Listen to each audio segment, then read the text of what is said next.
ఆంధ్రాలో ఇద్దరు న్యాయమూర్తులు పర్మనెంట్ అయ్యారు, శాశ్వత న్యాయమూర్తులుగా నియమించబడ్డారు. జస్టిస్ వెంకట జ్యోతిర్మయి గుంటూరు జిల్లా తెనాలికి సంబంధించిన వారు. బాలా త్రిపుర సుందరి పివికే శాస్త్రి దంపతులకి పుట్టిన బిడ్డ. డిగ్రీ దాకా తెనాలో చదివారు. నాగార్జున యూనివర్సిటీ నుంచి బిఎల్ చేశారు. 2008లో నేరుగా జిల్లా జడ్జి క్యాడర్లో ఎంపికయ్యారు. Family court, SC ST court, CBI court, VAT tribunal chairman, Visakhapatnam, Prakasam, తూర్పుగోదావరి జిల్లాల ప్రధాన న్యాయమూర్తి, పీడీజీగా పనిచేసి ఇప్పుడు హైకోర్టు న్యాయమూర్తిగా ప్రమోట్ అయ్యారు.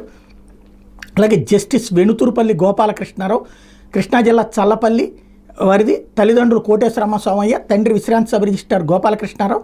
అవన్గడ్డ బార్ అసోసియేషన్లో న్యాయవాదిగా ప్రాక్టీస్ చేశారు గోపాలకృష్ణారావు. ఆయన తండ్రి విశ్రాంతి సబ్ రిజిస్ట్రార్గా చేశారు. బార్ అసోసియేషన్లో న్యాయవాదిగా ప్రాక్టీస్ చేశారు అవన్గడ్డలో.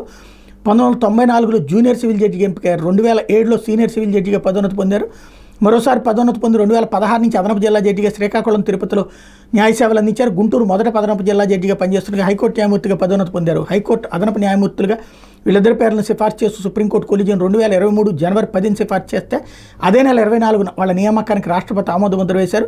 27న పదవి ప్రమాణ స్వీకారం చేసి బాధ్యతలు చేపట్టారు. వాళ్ళిద్దరు కూడా ఇప్పుడు శాశ్వత న్యాయమూర్తిగా నియమించాలని సుప్రీంకోర్టు కొలీజియం కేంద్ర ప్రభుత్వానికి సిఫార్సు చేసింది.